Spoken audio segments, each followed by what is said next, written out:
Pada saat itu message-nya adalah satu, bagaimana perusahaan MP ini atau media potensi ini bisa masuk ke pasar bursa.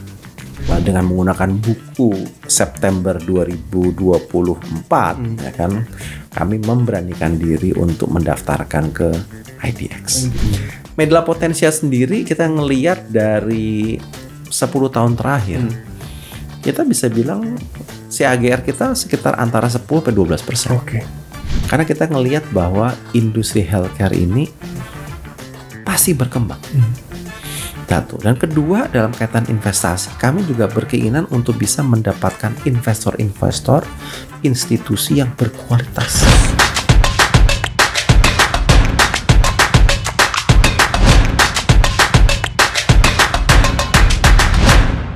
Hello Growiners, welcome back to Growin Talk, podcast by Growin by Mandiri Sekuritas yang membahas mengenai investasi, bisnis, dan juga gaya hidup. Nah, kalau sebelumnya kita mengundang itu tamu dari influencer gitu ya, influencer dan juga stand up comedian. Nah, kali ini nih spesial banget nih. Kenapa spesial? Karena perwakilan dari emiten. Yang serunya lagi, emiten itu baru bergabung ke Bursa Saham Indonesia. Oke, kalau gitu langsung aja kita sapa Bapak Kristianto Panji, Direktur Utama PT Mandela Potensia Tbk. Halo Pak. Siang Pak. Terima kasih sebelumnya nih. Kita yang terima kasih Pak udah berkenan hadir. Pak Kres, saya mau nanya ini apa kabarnya Pak Kres? Baik. Gimana proses IPO? Ya kalau IPO saya bilang pengalaman ini kan pengalaman saya yang pertama ya. Oke. Is a lot of challenge. Oke. Tapi ya end the days actually ya kita sudah mendapatkan pre-effective dan kita juga sudah melakukan pubex, sudah melakukan book building dan mudah-mudahan minggu depan kita juga akan mendapatkan efektif. Amin. Nah, dan juga setelah itu kita targetnya ada tanggal 15 April. Mudah-mudahan kita bisa melantai di bursa. Amin. Semoga sukses nih Pak. Terima kasih. Ini tak kenal maka tak sayang nih Pak. Iya. Sebelum kita deep dive dulu ke industri, baru ke company. Saya kenalan dulu sama Pak Kres nih. Ya, Pak Kres boleh ceritain dong Pak Kres sudah nyemplung berapa lama nih Pak di healthcare sectors? Saya ini udah termasuk orang yang senior sebenarnya. Waduh. Ya. Tapi masih muda loh Pak ini Pak. Jadi saya lulus dari SMA tuh tahun 84. I see, oke. Setelah itu saya masuk ke sekolah S1 di Amerika, di University of Washington. Kita ambil apa Pak? Saya ambilnya Computer and Electrical Engineering. Oh, oke. Ya, completely different. Sedikit nyebrang tapi oke. Iya. Tapi ada yang bisa dipakai sih ya. Banget, kan? akhirnya, ya. Setelah itu saya ambil master di USC, University of Southern California. Nice. Ya, ambil master dan saya lulus tahun 1989. Oke. Setelah itu saya berkarir di Amerika dulu ya kan selama 7 tahun. Oke. Ya kan yang terakhir, posisi terakhir ada di Oracle, saya kerja di Oracle. Ya, it's a fun company at that time. Oke. Jadi seru juga sih ya. Wah, ini knowledge-nya yang tadinya dikira di healthcare sector mungkin ini nyambung apa enggak, tapi ternyata iya betul. Teknologi jadi saya lamanya sebenarnya di IT. Oke. Nah, udah gitu saya kerja di Oracle di IT, tapi emang kebetulan di IT saya lebih ke arah manufacturing. Oke. Jadi saya mendesain manufacturing software. Oke. Setelah udah selesai itu, terus saya kerja pulang ke Indonesia. Pertama kali saya berkarir ya di Gajah Tunggal Group. Oke. Ya, gitu. Oke. Setelah itu saya pindah ke salah satu perusahaan nasional, ya kan, PT Tan Srigani. Itu memang merupakan kerjasama dengan ICI Polyurethane. Oke. Sana saya kira-kira 12-13 tahun. Wah, udah melalang buana banget. Iya, dan itu kimia dan juga packaging ya. Jadi makanya dari electrical computer ya kan, software ya kan. Karena saya emang tipenya suka belajar. Oke. I like to learn something new. Oke. Karena dari SMA itu saya filosofinya adalah apa? Kalau ingat-ingat tuh SMA kan kalau kita lulus kan selalu ada namanya diary book ya. Yes. Nah, tuh kata-kata mutiara ada every day is learning. Oke, setuju banget. Ya. Quotes-nya itu tuh Pak. Nanti izin quotes-nya. Boleh ditaruh nih. Berarti join di Mandela Potensia itu? Jadi setelah itu saya join di Veron dulu Pak. Veron dulu. Veron. Jadi mulai dari bawah, saya kembali lagi ke bawah. Di Veron itu ada perusahaan farmasi. Memang bagian dari Dexa Group. Ya, saya masuk pertama kali sebagai marketing manager. Ya kan, mulai dari bawah, ya kan. Setelah itu dapat penugasan di pabrik, jadi kepala pabrik. Setelah kepala pabrik jadi salah satu direktur. Pas yang terakhir, posisi terakhir adalah presiden direktur dari PT Veron Par Pharmaceutical. Kan? Nah, itu beberapa achievement yang kita raih adalah pada tahun 2008 itu kami atau Veron ini mendapatkan sertifikasi dari Eropa, yaitu dari Inggris, namanya UK MHRA, untuk bisa kita melakukan ekspor ke Eropa.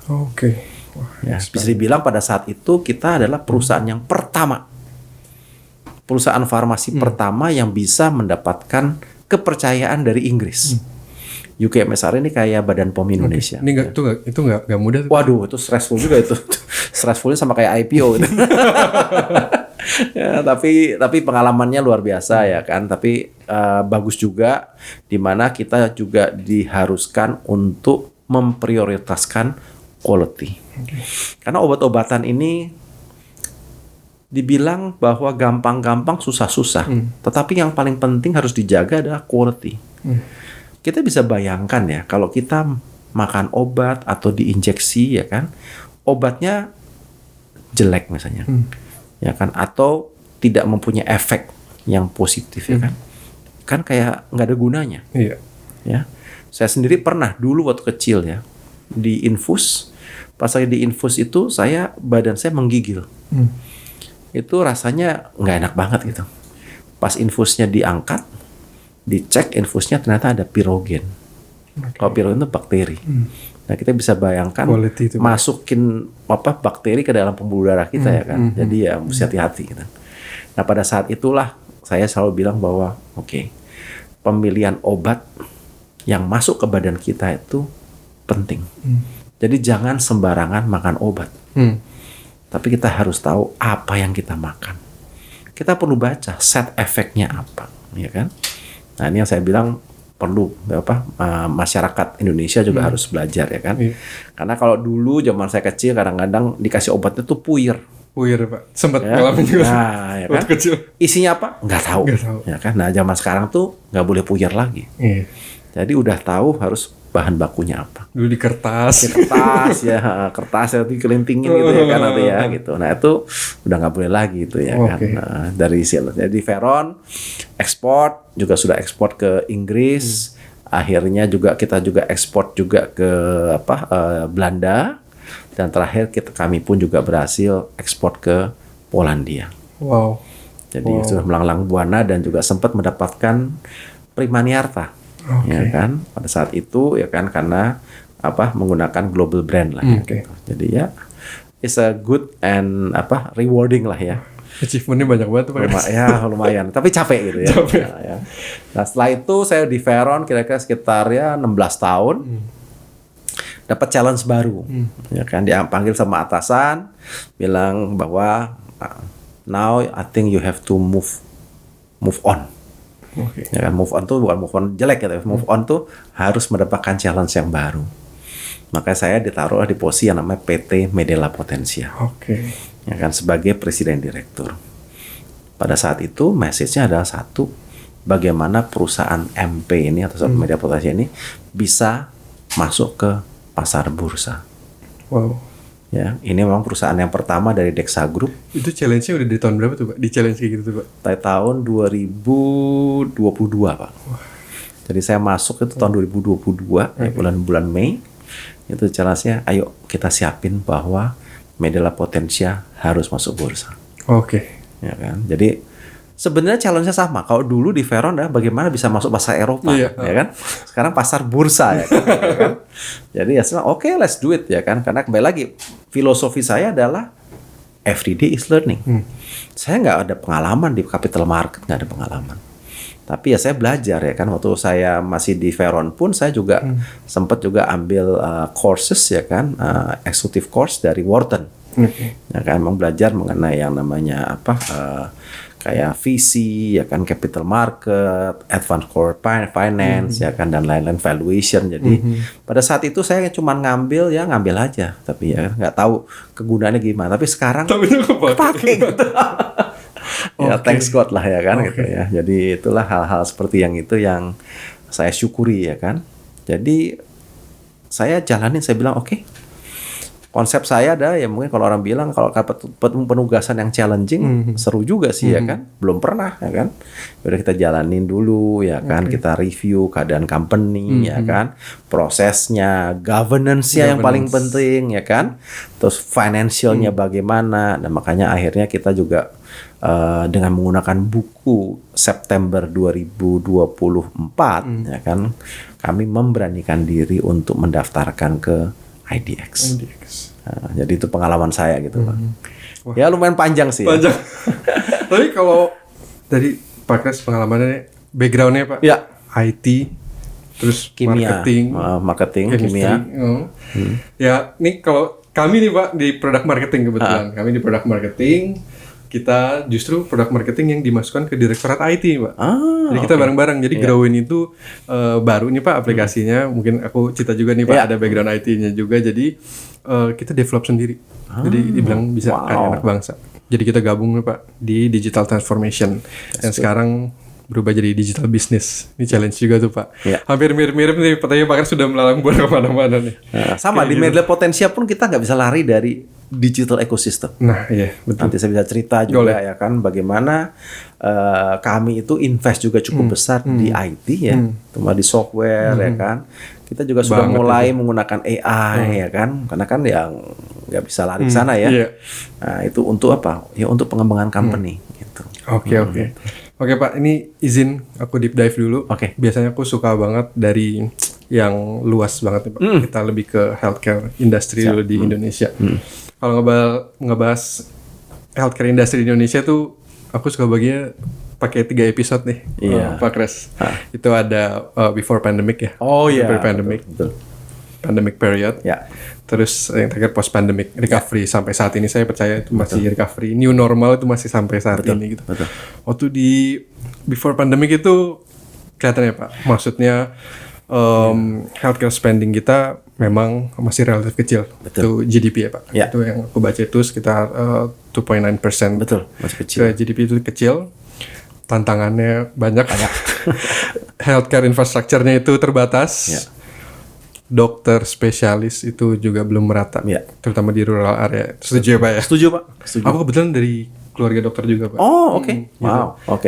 Di keluarga dokter. Jadi ya berasa ya kalau kebetulan kita di kota, ya memang kerasa. Terus akhirnya abang saya juga dokter nih, saya aja nih Pak yang saya ikut video capital market nih. Akhirnya kakak saya di Opjin.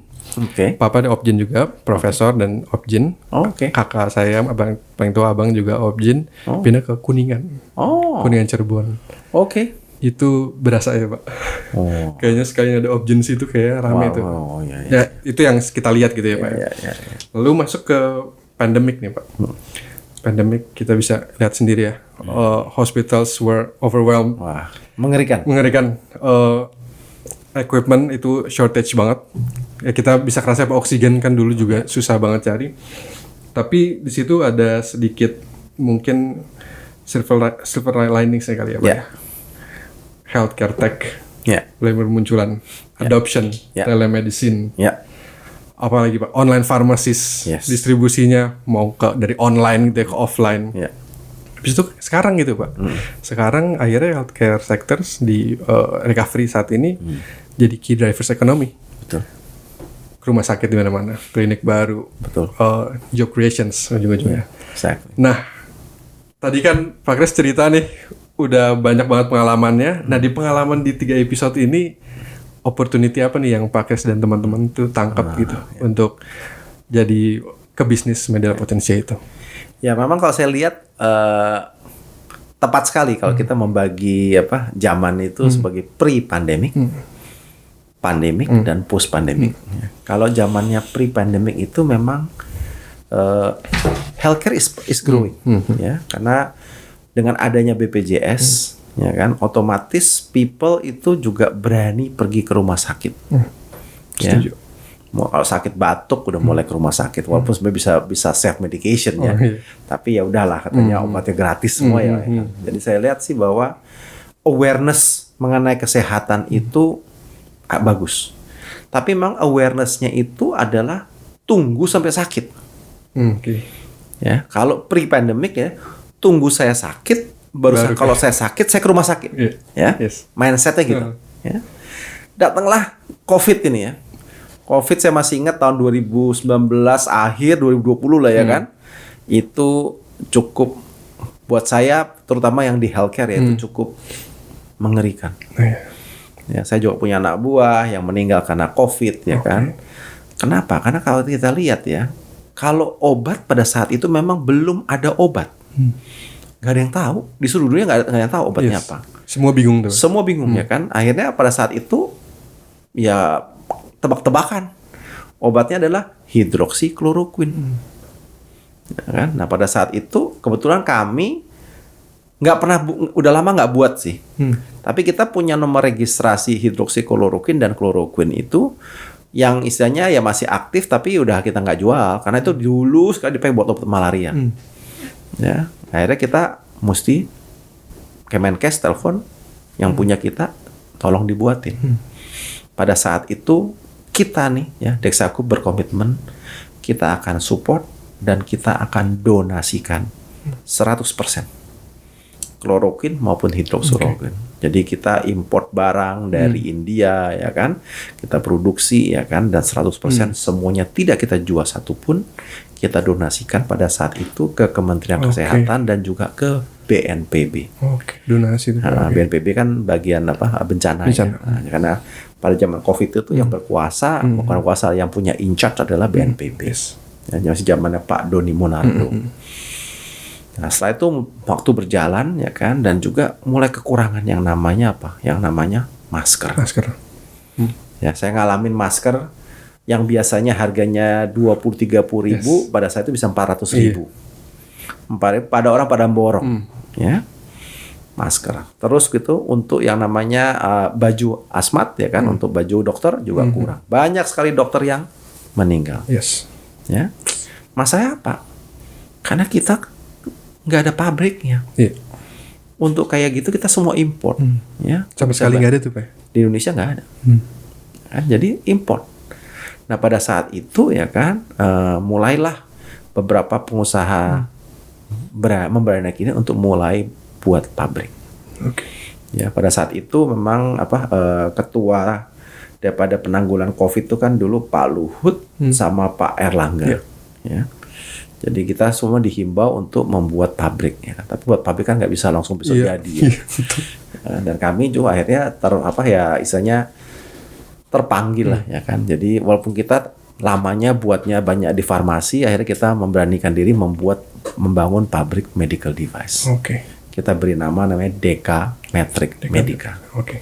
Memang fokusnya lebih ke arah wound care awalnya. Ya, lebih ke arah namanya bandage kalau ada orang operasi dan lain-lain ya. Tapi bangun pabrik kan juga lama ya, 2 tahun dan sekarang tahun lalu 2023 tanggal 21 Desember diresmikan oleh Menteri Kesehatan Republik Indonesia. Pak BGS ya. Jadi ya, terima kasih Pak BGS itu juga ya. Jadi oleh sebab itu kami terpanggil kenapa ya? Kenapa kita istilahnya harus import ya? Nah, memang salah satunya yang saya kasih advice, kita harus menggunakan namanya TKDN, angka tingkat komponen dalam negeri. Karena kalau tidak pakai tingkat komponen dalam negeri, orang bilang ngapain saya punya pabrik, import aja lebih mudah. Kalau lagi rame kita import banyakan, kalau lagi sepi, ya udah, ya kan, nggak usah import, ya kan. Nah, sedangkan kalau pabrik kan kita lebih long term commitment. Nah, disitulah kita memberanikan diri membangun pabrik medical device. Dan juga pada saat COVID itu kebetulan kami dipercaya oleh Fuji Pharma Jepang yang memang mempunyai atau mendevelop produk namanya Avigan. Ya, mungkin udah kenal ya Avigan ya. Nah, Avigan itu juga luar biasa ya kan, itu jualannya kayak kacang gitu ya kan. Tapi yang saya message yang paling penting dulu kita shortage. Karena kan dia orang mana tahu COVID bisa cepatnya kayak begitu. Sampai suatu ketika itu HP saya tuh sering bunyi. Kebayang juga. Iya, cuma bilang, Pak Kris, bisa nggak saya minta Avigan? Bukan minta, beli ya kan? Saya cuma tanya, semua bilang gini, oke, yang mau pakai ini nomor 1, ada pasien yang sakit atau kamu mau nyimpen untuk kalau sampai ada masalah paling udah ada. Ya, buat nyimpen. Oke, saya bilang kalau buat nyimpen nggak dulu, ya kan, karena kita memberikan prioritas kepada siapa? Kita kepada yang sakit. Kalau kita stoknya udah cukup nggak ada masalah. Jadi kita selalu bekerja sama dengan Pak Menteri ya, Menteri Kesehatan juga dalam kaitan stok segala macam ya kan. Waktu luar biasa itu ya kan. Tapi ya saya juga bersenang juga udah akhirnya over juga. Akhirnya Pak ya. Akhirnya. Nah pada saat itulah orang mulai sadar bahwa kita harus sehat. Cuci tangannya berlanjut. Nah, cuci tangan ya kan segala macam itu habit itu mulai tumbuh, orang mulai minum vitamin ya kan. Nah, kebetulan Dexa juga ada produk yang bagus namanya Stimuno ya kan. Itu dimakan ya kan. Nah, juga kita ekspor juga ke Filipina untuk pasien-pasien yang COVID ya. Nah, setelah lewat ya kan. Ya sekarang saya ngomong post ya, setelah pasca. Pasca awal-awalnya masih oke ya kan, tapi orang lama sekarang udah mulai lupa sama COVID ya. Oh ya, saya mau nambah yang zamannya COVID dulu ya kan. Waktu zaman COVID itu yang tadi soal digital. Yes.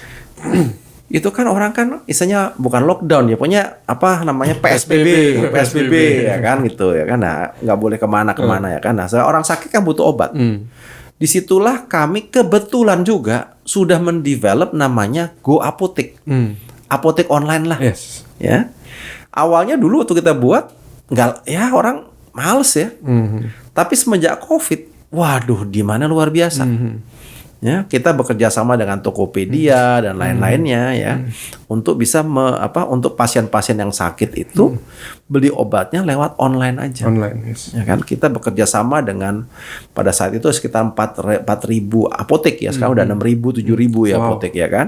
Jadi konsepnya simple ya kan. Go Apotek itu adalah kalau saya sakit, saya dapat resep dari dokter, saya nggak usah ke apotek, resepnya diupload aja. Satu nanti akan dicarikan apotek yang terdekat. Ada pilihan lagi, apotek A, B, C ya kan, harganya berapa tertulis semua. Kita bisa pilih, bayarlah pakai kartu kredit atau BCA whatever ya kan, payment gateway ya. Nanti barang itu akan dikirim ke rumah. Saya sempat nyobain waktu di Public Expose kan ada booth itu. Betul. Dari kita itu Pak ya. Iya, PT kita ya. Ya gitu ya, kita bisa masukin obatnya, obat yang tanpa resep apa enggak. Itu berarti udah tuh Pak ya. Sudah. Pas pandemi itu ya. Itu sebenarnya kita develop sebelum pandemi. Nah, tapi pas pandemi untung sudah ada, kita perbaiki jadi sistemnya. Siap gitu ya, Pak? Siap, betul. Ya nggak ada rencana kan gitu. Nah, sampai sekarang pun masih rame. Ya, tahun lalu kita masih grow about 25%. Ya, jadi memang trennya ke sana. Karena istilahnya ya terutama Gen Z ya, yang maunya kan yang gampang gitu ya. Laku itu repot ya kan, kan? Gak mau tuh. Repot ya kan, gampang ya kan. Jadi akhirnya is okay ya kan. Dan juga ya kita juga terima kasih sekarang sudah EBITDA positif juga. Walaupun awal-awal ya berdarah sih ya karena kan. kan investment besar gitu. Tapi udah lumayan lah, udah bisa EBITDA positif juga, kita happy lah ya kan. Nah itu kita zaman digital. Sekarang kita bicara post COVID ya. Post COVID ini kembali lagi gara-gara COVID orang mulai tahu bahwa aku jangan sampai sakit. Kalau sakit mahal ya kan, dan orang keluarga pada susah. Jadi kadang-kadang kalau saya lihat sekarang sudah mulai ya minum vitamin ya kan. Walaupun saya tahu ada yang lupa juga ya kan, tapi awareness sudah ada. Ditambah lagi program pemerintah. Kalau dulu tuh program pemerintah hanya namanya kuratif. Ya kan? Kalau sekarang sudah mulai lari ke preventif dan promotif, ya kan? Jadi orang-orang udah mulai tahu bahwa pencegahan lebih bagus. Makanya salah satu program dari Pak Prabowo ya kan di tahun ini adalah pengecekan gratis Ya, jauh kita ulang tahun, beberapa tes itu akan dilakukan di puskesmas dan lain-lain. Saya lihat tuh, that's great. Ya, gitu. Dan yang lain lagi yang saya lihat di post COVID ini adalah dengan adanya omnibus law kesehatan. Ya, itu juga menarik sekali ya, karena dengan omnibus law kesehatan ini investasi di bidang kesehatan itu juga mulai meningkat. Kenapa? Karena kalau kita lihat healthcare spending per kapita kita itu bisa bilang termasuk yang paling rendah di ASEAN. Ya, saya bandingkan dengan negara besar ya, Singapura, Malaysia, Filipina. Saya nggak bandingkan dengan Laos ya kan. Jadi yang sudah maju juga ya kan. Kita termasuk yang rendah. Jadi artinya apa? Cuma satu arah. Healthcare itu cuma cuma ke atas gitu.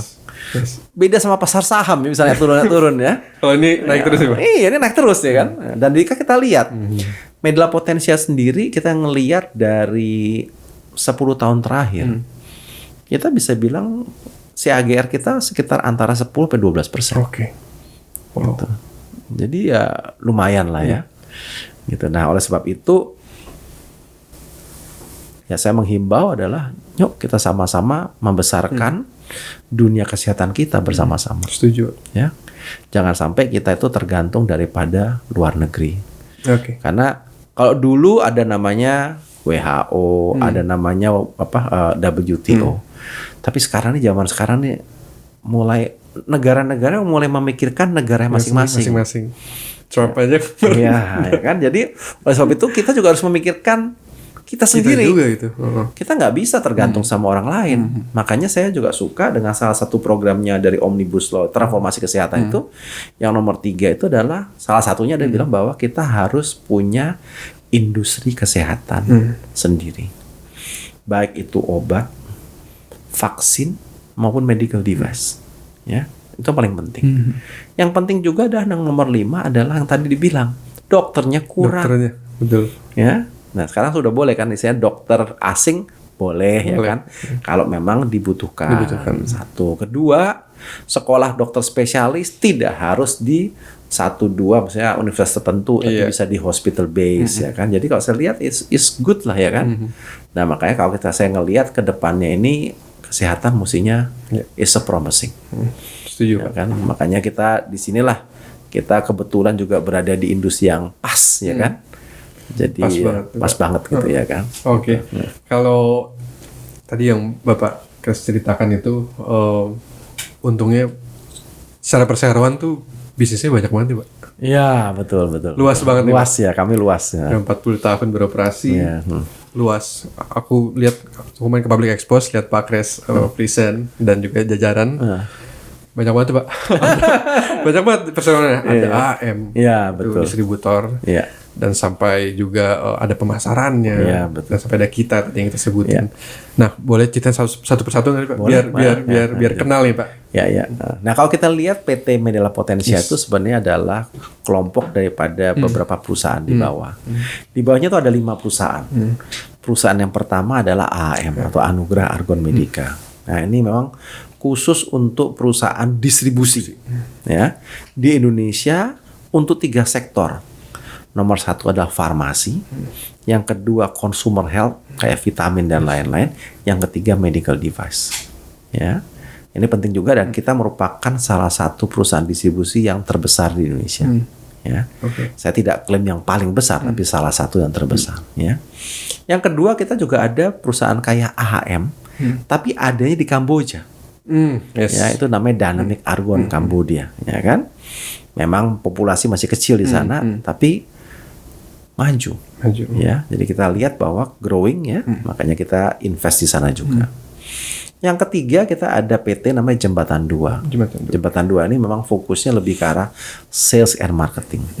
Ya, memang sekarang fokusnya lebih banyak ke medical device. Kenapa? Karena banyak sekali perusahaan-perusahaan luar negeri mau masuk ke Indonesia, nggak punya company. Jadi kita yang membantu mereka untuk menjualkan, memasarkan kepada rumah sakit, entah itu dokter, produk-produknya itu. Ya. Yang keempat adalah PT Decametric Medica. Nah, ini nyambung dengan Jembatan 2. Karena apa? Karena manufacturing-nya di sini. Walaupun kami belum produknya belum banyak sih ya. Masih barusan 3 production line. Nomor 1 adalah wide area fixation. Kedua adalah post operating dressing. Yang ketiga adalah liquid disinfectant. Ya kan? Tapi lumayan sih ya kan. Dan sini otomatis kita membuat produk itu menjadi TKDN-nya tuh ada angkanya. Dan beruntungnya ada kami pun juga dipercaya oleh salah satu perusahaan multinasional dari Swedia itu yang melakukan kontrak manufacturing dengan kita. Karena dulu dia bisa jualan ke pemerintah, tapi dengan ada TKDN dia nggak bisa jualan. Jadi aku udah kamu yang ngerjain aja lah ya kan. Nah, jadi otomatis ya kita dipercaya ya kan. Ya itu juga story-nya lain lagi tuh ya kan. Juga kepercayaan tuh dengan tidak dengan mudah diraih ya, tapi dengan benar-benar dedikasi dan hasil. Ya, sekarang kita lumayan gitu ya. Nah, yang terakhir PT kita ini yang tadi saya bilang Go Apotek. Ya, ini ya dibilang digital ya kan. Kenapa? Karena kita merasa bahwa di depan itu, di front end itu perlu ada kemudahan-kemudahan otomasi ya kan dalam kaitannya bagaimana orang kalau sakit itu bisa beli obat. Karena zaman sekarang ini orang tuh maunya yang gampang. Ya. Sat-sat. Exactly, ya kan. Jadi kita mesti membuat marketnya di situ. Ya, disitulah kita juga namanya Go Apotek tetap berkembang, ya kan. Dan juga bukan hanya B2C, tapi kita juga develop B2B. Kita hubungan dengan para apotek di seluruh Indonesia itu, belum semua ya. Mungkin 20%, 25% itu sudah mulai pakai B2B. Ya, jadi hal-hal seperti ini yang saya bilang penting sekali. Ya kita nggak bisa bayangin ya kalau kita semua salesman kita tiap hari mesti naik motor ke bisa sekitar 15.000 apotek. Waduh, ya kan. Satu, bensinnya habis. Yang kedua juga tidak ESG friendly. Akhirnya berpartner sama yang itu ya Pak. Makanya kita buatnya online lah ya kan gitu. Yang bisa online. Tapi bukan berarti apakah online bisa replace offline? Jawaban tidak. Ya, brick and mortar tetap ya kan, masih brick and mortar masih tetap ada. Disitulah yang kalau kita lihat 5 perusahaan di bawah Medela Potensia, di mana memang semuanya lebih ke arah yang namanya distribusi obat, consumer health dan medical device. Yang kedua juga adalah bagaimana kita bermain di industri medical device, baik sales marketing maupun our own manufacturing. Saya izin memperdalam yang tadi itu Pak. Boleh. Untuk distribusi ya. Tadi medical devices, terus juga produk kesehatan, produk farmasi gitu ya. Itu segmen produk nih Pak. Segmen produk di MDLA ya Pak. Nah, dari ketiga itu saya tuh membaca-baca pasti ya. Baca-baca research juga. Itu banyak prinsipal atau brand yang kerjasama ya bareng. Itu brandnya udah kita nih yang di retail nih di kuping udah nggak asing lagi gitu. Boleh sebutin beberapa aja nih Pak dari masing-masing, dan yang terakhir paling penting segmen mana sih Pak yang paling berkontribusi besar untuk penjualan di MDLA? Jadi kalau saya lihat gini, dulu awalnya adalah PT Dexa Medica itu dibangun tahun 1969. Pada saat itu perusahaan Dexa Medica adalah manufacturing dan distribusi. Emang udah di long time ago. Tapi pada tahun 1980 ada peraturan pemerintah di mana perusahaan distribusi dan manufacturing harus dipisah. Nah, makanya kita pisah pada saat itu. Dibuatlah PT AM, Anugerah Alban Medica. Sejarahnya itu. PT AM itu tugasnya awalnya mandatnya cuma satu, mendistribusikan produk. Dari pemisahan tadi itu ya? Iya, dari Dexa Medica tok. Kita hubungan kita buatlah, kita bisa bayangkan ya. Kayak orang bangun jalan tol gitu kan. Kalau jalan tolnya udah jadi ya kan, yang mobil cuma satu, cuma Dexa Medica, sayang kan. Nah, pada saat itu kita invite beberapa multinational company, mungkin yang tahu Pfizer, Novo Nordisk, ya kan, Tanabe dan lain-lain. Jadi kita banyak perusahaan asing yang juga mendistribusikan produk-produk dengan kita. Dan terakhir kita nih totalnya sudah mempunyai kira-kira 70 prinsipal, ya, baik di pharma, di consumer health, dan juga di medical device. Nah, kalau ditanya yang paling besar mana ya kan? Pharma yang paling besar. Karena sejarah ya. Jadi 70% revenue daripada Medela Potensia itu memang disumbangkan dari segmen pharma atau farmasi. 20% itu dari consumer health. Ya, itu macam-macam ya, bisa vitamin, ya kan, bisa susu, ya kan, dan lain-lain, ya kan. Yang ketiga medical device. Medical device 10% masih kecil lah, ya kan. Tapi grow-nya luar biasa, yaitu double digit ya. Jadi kita lihat bahwa dengan berkembangnya rumah sakit Indonesia, otomatis kebutuhan medical juga naik. Gitu. Betul. Ya, jadi itu 3 sektor yang memang kita jalani sekarang, dan ya saya juga happy semuanya tumbuh. Ya, walaupun memang kalau di consumer health 2020, 21, 22, 23 tumbuh, 2023 ke 2024 ini ada negatif sedikit minus 2%, karena saya bilang awareness-nya mulai berkurang. Orang daripada beli vitamin katanya mendingan jalan-jalan ke luar negeri, ya kan, sama-sama healing. Iya, sama-sama healing ya. Gitu. Ya. Saya izin boleh sebut prinsipal brandnya kali ya? Boleh. Aku yang lihat tuh kemarin mungkin waktu di Public Expo ada teman juga, ada teman aku, dia memang bekerja sama juga salah satu prinsipal itu dari L'Oreal. L'Oreal ya. Nah, itu kan itu top brand semua nih Pak yang masuk-masuk nih. Terus ada juga Bayer juga. Ada Bayer. Ya, kita kemarin juga ngobrol ada Nestle ya Pak. Ya, Nestle. Itu kan top tier Exactly. pemain semua tuh Pak. Ya. Kita kalau L'Oreal yang kita baru ya. Kita pesan dapat tahun 2023 akhir, 2024 berjalanin, karena memang itu bisnisnya lebih ke arah, ya dibilang namanya sektornya kosmetik ya, tapi sebenarnya bukan kosmetik, mungkin lebih ke arah personal care. Ya, kalau saya bilangnya it's a challenge karena kita belum pernah. Tapi kita dipercaya ya kan. Nah, kita bilang ya kembali lagi kita suka challenge kan. Let's do it ya kan. Dan so far so good ya. Dan kami pun juga mendapatkan percaya dari buyer consumer. Kayak produknya mungkin yang gampang ditahu Redoxon. Ya. Nah, mereka maunya bukan hanya distribusi tapi bagaimana melakukan namanya TikTok selling gitu ya kan. Ya kan, dan lain-lain ya, belajar ya kan. Tapi ya kita learning terus nih Pak ya. Kembali lagi kan, everyday is learning ya gitu. Jadi kalau saya bilang kalau kita sudah nggak mau belajar tuh udah susah itu ya kan. Jadi kita mesti belajar setiap hari. Nah, jadi brand-brand yang terkenal ya kan, mungkin kalau di rumah sakit BD, Dickinson, dan juga lensa, lensa mata ya, Alcon itu jadi kita juga. Jadi wide range banget nih Pak. Ya, nah tadi kan ngomong Nestle kan, kami pun juga merupakan yang untuk Nestle Purina untuk makanan pet food. Yes, ya, gitu juga kita supply juga gitu. Wah, zaman COVID kencang tuh salesnya. Tapi post COVID ya agak turun sedikit ya. Nah, tapi untungnya kita itu ya di Media Potensia itu produknya itu well diversified. Banget.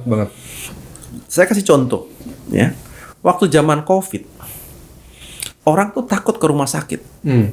Jadi obat-obatan yang ada hubungan dengan operasi, kemoterapi itu takut turun.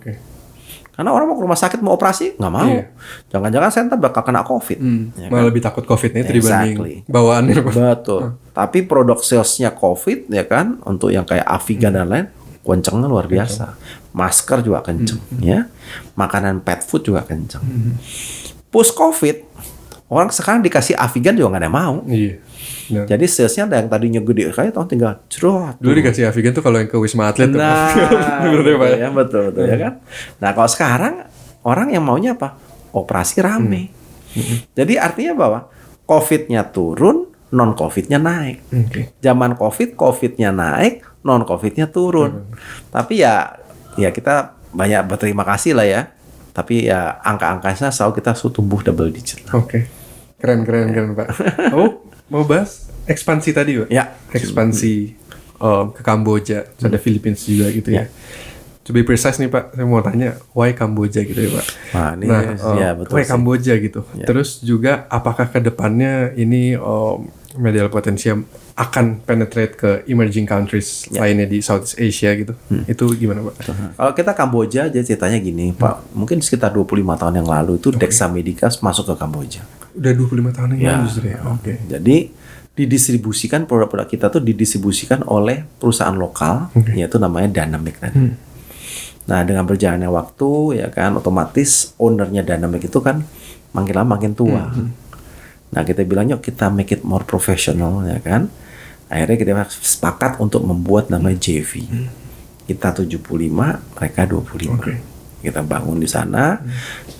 Sistem-sistem kita, ya bahasa simpelnya kita copy and paste lah ya kan, yang dari Indonesia ya kan, Implementnya semua ya kan, kasih orang yang profesional ya kan, sistemnya top lah ya kan. Akhirnya kita jalanin. Dan kenapa Kamboja? Karena kita ngelihat, kita konsepnya adalah maunya apa? Health for all.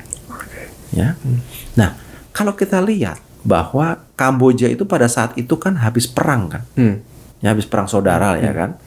Kita tahu film apa Killing Field segala macam ya kan. Nah, mereka sangat kesulitan mendapatkan obat.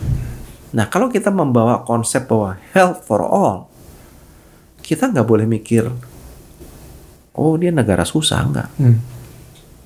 Tapi accessibility dan availability of products.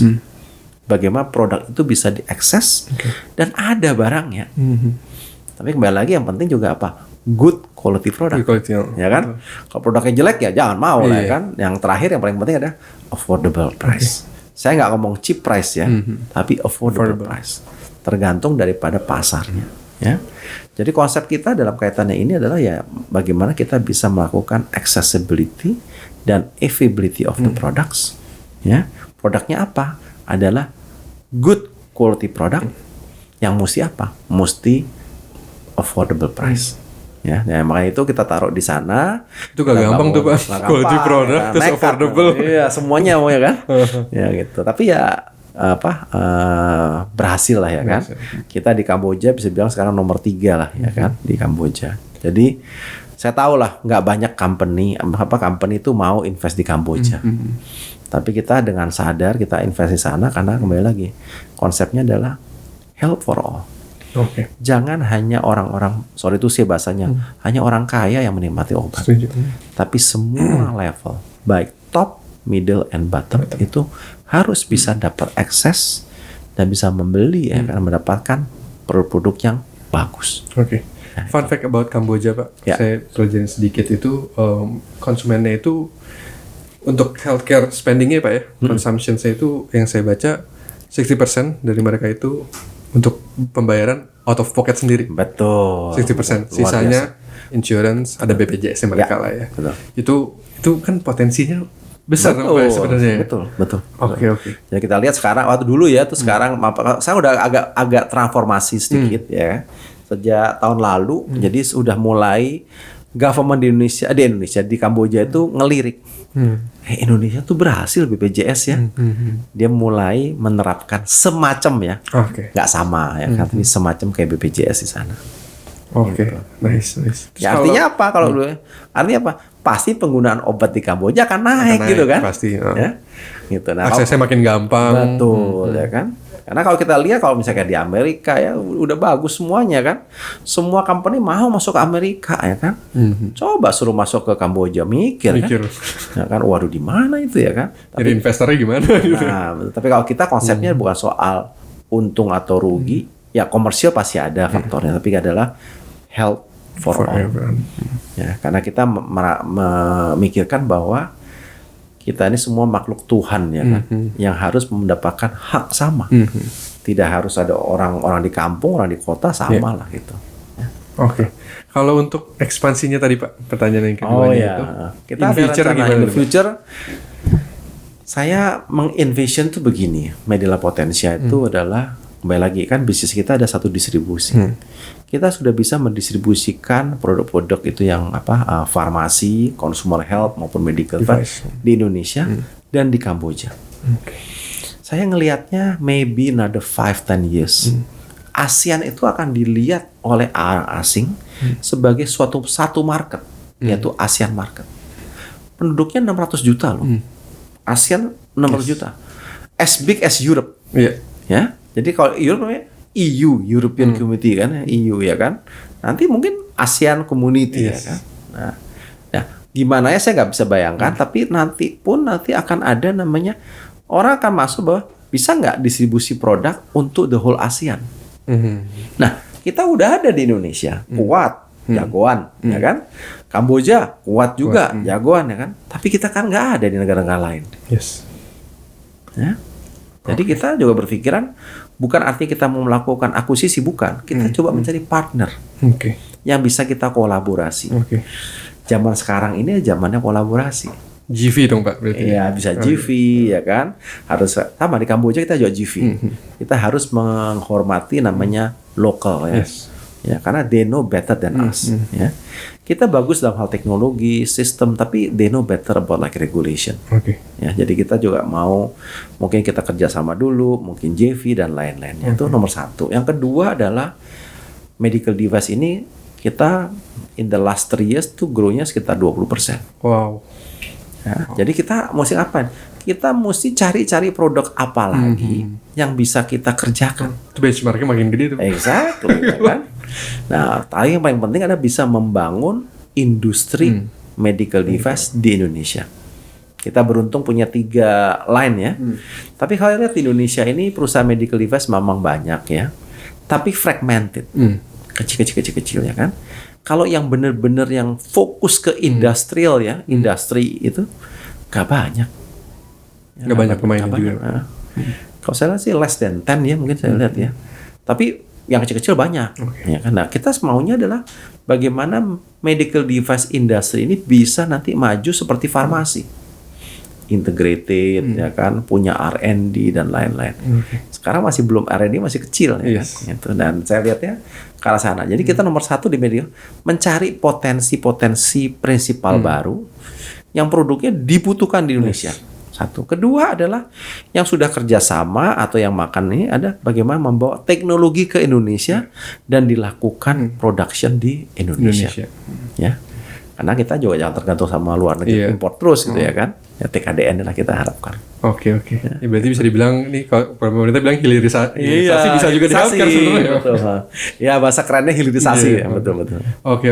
Ini seru banget ya. Tadi ngebahasnya mengenai medial potensial secara story behind numbers ya Pak. Itu sangat penting. Ini yang susah didapat di ini nih Pak. Harus baca dulu public expose nih tapi diceritakan langsung sama Pak Kres gitu. Ini kita coba ke yang IPO nih Pak. Siap. Ke IPO-nya. IPMDLA itu mengincar funding ya Pak ya. Dana itu kurang lebih 805 miliar. Ya, betul. Itu juga menawarkan sebanyak 3,5 miliar lembar saham. Ya. Itu mungkin setara dengan 25% yang di store gitu ya Pak. Betul. Ini ibarat kalau Pak Kris punya kue nih yang Pak Kris bagikan ke publik nih kita ini nih 1/4 Pak. Yes. Itu besar loh. Besar, Pak. Itu sangat besar. Rata-rata yang kita lihat 7%, 15% itu udah besar. Betul. Nah ini tuh serta kalau dikumpulin dananya untuk apa gitu Pak. Pertama tadi ya Pak, kita juga heran-heran nih Pak. Kita justru di internal kita cuma pas lagi baca yang banyak banyak ya kan? Iya, itu dia wah ini kok besar sekali gitu. Apa sih Pak ininya? Motivasi. Jadi nomor 1 ya kita lihat memang kita by design itu memang float up to 25% ya. Tapi akhirnya kita juga float 25%. Karena apa? Karena kita ngelihat bahwa industri healthcare ini pasti berkembang. Satu. Dan kedua dalam kaitan investasi kami juga berkeinginan untuk bisa mendapatkan investor-investor institusi yang berkualitas. Bukan cuma sebagai investor yang cuma mengharapkan harga saham naik, dividen bukan. Bagaimana mereka juga bisa berkontribusi, ya, misalnya dengan yang institusi asing, ya kan, yang bisa membantu kita untuk mengenalkan dengan perusahaan luar negeri, ya kan. Nah, otomatis kalau kayak begitu kan tidak bisa masuk ke namanya public pooling kan, ya. Jadi strategik lah. Strategik. Dan ya beruntunglah kita dipercaya ya kan oleh beberapa institusi terkenal dunia gitu ya kan untuk bisa sebagai partnernya. Oke. Pemain-pemain besar ini. Ya gitu. Makanya kita ngelihat bagus juga ya. Walaupun memang keharusan kami sebenarnya juga nggak sampai 25 ya kan. Minimum tuh mungkin sekitar 10-15% oke ya kan. Tapi kita ngelihat bahwa let's make it bigger. Bukan soal uangnya juga ya, karena uang ya pasti penting juga ya. Tapi kita juga berkepentingan untuk yuk kita mengembangkan bersama-sama, otomatis dengan mendapatkan investor institusi yang berkualitas, ya. Gitu. Oke. Nice, berarti Ya. foreign nih Pak juga Foreign, ya. ada tempatnya juga. Yes, pasti. betul. Dan publiknya pun juga ya retail juga ada gitu ya Pak ya. Harus balancing. Harus balancing juga ya. nih, Pak. Kalau semuanya lokal, Indonesia juga repot, Iya. ya kan? Semuanya asing, Iya. waduh repot ya Repot kan? Nah, juga, kita yang maunya juga ada asingnya, long term, ya kan? Juga ada yang domestik, ada yang long term, ada yang short term, ya kan? Jadi kita memang by design mencoba membalance, ya kan? Porsi ya, portion daripada investor kita gitu. Oke. Lalu porsi dananya nanti untuk apa ini Pak? ya. Cita-citanya sedikit. Nomor satu yang udah kita mau pakai adalah kami juga berkinan untuk punya, misalnya punya gudang sendiri, terutama untuk National Distribution Center. Kita sementara sewa, ya kita pengen beli, Oke. ya. Jadi existing warehouse kita pengen beli, Penambahan aset berarti Pak ya. ya, nama aset. Ya kan. Yang kedua adalah juga dalam kaitannya dengan infrastruktur, kami juga berkinan untuk memperbaiki infrastruktur kita. Tadi saya cerita kan, kalau yang di front line, B2B, B2C udah canggih lah saya bilang ya kan. Tapi kalau kita lihat di back end, misalnya warehouse, itu masih saya akui sih masih konsep yang lama ya kan. Datang ke ke shelf-nya, ngambil barang ya kan. Nah, sekarang pertanyaannya, kalau transaksinya misalnya ya sehari 100-200 masih bisa dihandle mungkin 1 atau 2 orang. Masih bisa manual lagi ya. Nah, tapi kalau misalnya udah 5.000, waduh, ya bisa nambah orang. Tapi makin banyak orang, makin potensi salah. Disuruh ngambil A, ngambilnya B ya kan. Nah, kalau salah yang kasihan apa pasien juga kan. Jadi kita berkinan untuk melakukan namanya automation di back end ya, di warehouse ya kan. Sekarang orang pada bilang banyak ada namanya pakai namanya ESRS, Automatic Storage and Retrieval System. Ya coba kita explore lah. Ya. Apalagi ya kan pakai robot misalnya kita mau explore ya. Disitulah kita berkinan untuk memperbaiki infrastruktur. Juga dalam kaitan yang lainnya adalah kita juga mau mengembangkan produk-produk baru di medical device tadi ya. Kan tumbuhnya kenceng ya kan. Kita cuma barusan punya 3 production line. Kita pengen punya 4. Pengen punya 5, pengen punya 6 dan seterusnya. Oke. Ya. Nggak bisa di-spill tuh apa-apa aja tuh Pak. Masih pembicaraan itu ya. Oke. Tapi trade inventory Pak ya. Kalau healthcare itu kan nggak bisa disamain sama inventory F&B itu beda. Nggak tuh, bisa, Pak. nggak bisa. Ada suhu ya Pak. Iya, Ya, F&B aja ada suhunya gitu ya. Iya, betul. Ini suhunya berbeda-beda lagi nih Pak. Betul. Jadi Untuk kita, obat apa-apa, untuk yang ya itu kan sulit juga tuh Pak. ya, kalau di gudang itu kita punya 3 tempat penyimpanan adalah room temperature atau di bawah, bukan di atas ya, di bawah 30 derajat Celcius. Kedua ada di cool, di bawah 25 derajat Celcius. Yang terakhir cold, ya kan, yang dingin ya kan, antara 2 sampai dengan 8 derajat Celcius. Ya. Nah, saya bilang distribusi ini penting. Kenapa? Kita bisa bayangkan ya. Ini kalau kita lihat zamannya COVID dulu. Di mana COVID itu kita kan disuntik vaksin ya. Yes. 2 kali 3 kali lagi. Betul ya kan. Nah, sekarang pertanyaannya, vaksin itu mesti disimpan di suhu berapa sih? Nah, itu dia. 2 sampai dengan 8 derajat Celcius. Pertanyaan saya, apakah yakin nih vaksin yang masuk di tangan kita ini Dijaga ya kan suhunya. itu dari A sampai dari prosesnya itu supply chain itu 2 sampai 8 derajat. Nah, kalau kita memastikan itu. Kenapa? Karena kita sudah mengikuti yang namanya WHO standar. Balik lagi karena kita bisa bilang salah satu lah ya kan. Entah salah satu atau the only one ya kan perusahaan distribusi yang mengikuti WHO standar. Ya, jadi maka saya bilang wordingnya nomor 3 ya, good quality product, ya kan? Affordable. Exactly, ya kan? Kalau produk aja gampang, bisa aja produk yang mestinya disimpan di 2 sampai 8 derajat Celcius ditaruh di room temperature, ya, disuntikin, ya udah nggak ada efikasinya. Iya. Ya. Oke. Berarti nanti kalau inventory-nya yang udah automation nih Pak. Ya. Boleh dong Pak, site visit nih kita bawa investors nih Pak. Boleh, siap. Both asing atau Boleh. yang lokal kita Siap. gitu ya Pak. Gitu. Nah ini pertanyaan terakhir nih Pak. Siap. Mungkin di bisnis ya. Kalau di bisnis itu mungkin IPO itu adalah goal akhir gitu ya. Ya. Mungkin kalau bagi saya dan teman-teman itu yang paling penting adalah after IPO-nya deh Pak. Wah, itu penting ya. Itu yang paling penting itu kan Pak. Sebenarnya kalau Iyalah, IPO benar. oke IPO gitu. Memang ada lumayan berdarah-darah ke situnya gitu. Tapi ternyata kalau untuk di bisnis itu ya itu baru permulaan ya Pak, bisa dibilang kayak gitu ya. It's the beginning ya. It's the beginning justru gitu Pak. Ya. Setelahnya nih setelah IPO apa sih Pak growth strategies-nya? Oke. Nah saya lihat Beda bahwa nomor potensial. satu ya post IPO ini memang suatu challenge ya. Yes. Ya growth strategi kita simple aja ya kan. Sebagai distribusi company kita juga berkeinginan untuk tetap mendapatkan prinsip-prinsip baru. Dan juga memberikan service atau menjual kepada apotek baru, rumah sakit baru. Memang kita sekarang ini fokusnya di Indonesia. Ya. Sama Kamboja ya. Tapi bagaimana kita melebarkan sayapnya ke negara-negara lain di ASEAN. Partner tadi ya, Pak, ya? Partner ya kan. Partner bukan berarti kita akuisisi ya. Entah itu kerjasama atau gimana dan lain-lainnya ya. Itu satu. Kedua, tadi saya cerita mengenai infrastruktur di back-end. Kalau kita lihat bahwa distribusi ini cost yang paling besar, 3 cost yang paling besar adalah manpower, warehouse cost, sama logistik. Yes. Ya. Tiga itu. Kalau kita bisa attack ini ya dengan more efficiency, wah itu udah keren tuh. Keren. Kita bisa bayangkan ya, kalau kita ngirim barang, kita mau ngirim barang satu ke Semarang, satu ke Solo, satu ke Jogja. Ya in the past kita kirim truk, ya pakai third party ya, Jakarta Semarang, Jakarta Solo, Jakarta Jogja. Ya. Dulu oke, karena belum ada jalan tol yang canggih kan. Kalau sekarang ngapain?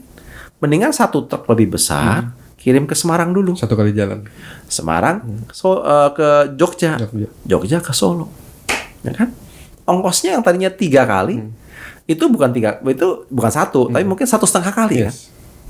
Nah, artinya apa? Terjadi yang namanya saving. Ya.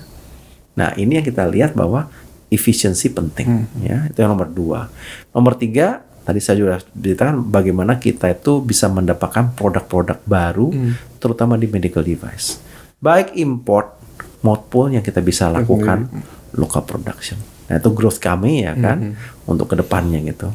Makanya saya invite nih teman-teman, yuk invest yuk di medical potensia, karena saya bilang ya kan cuma satu arah kok.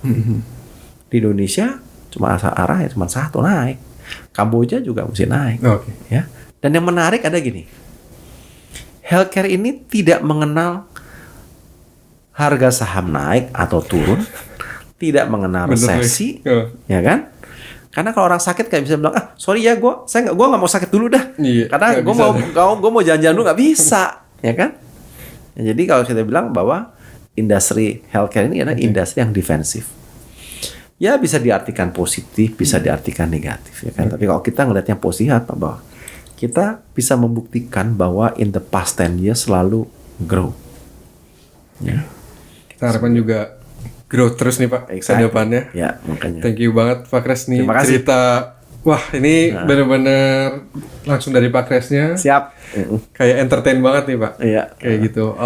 Thank you Pak. Terima kasih semua. Kalau kata anak-anak Gen Z nih isinya daging nih. Tanpa tetelan ya Pak. Betul. Terima kasih. Salam untuk jajaran direksi dan Dewan Komisaris. Terima kasih. MDLA juga Pak. Dan teman-teman karyawan. Ya. Semoga sukses. Terutama dari IPO ini. Dan juga Minal Aidin juga Pak. Minal Aidin. Selamat Idul Fitri. Ini udah mau mendekati nih Pak ya. Semoga sukses. Thank you Pak Kres. Terima kasih. Di atas nama Media Positif, terima kasih sama Mandiri Sekuritas nih. Sama-sama. Terima kasih ya. Sukses selalu.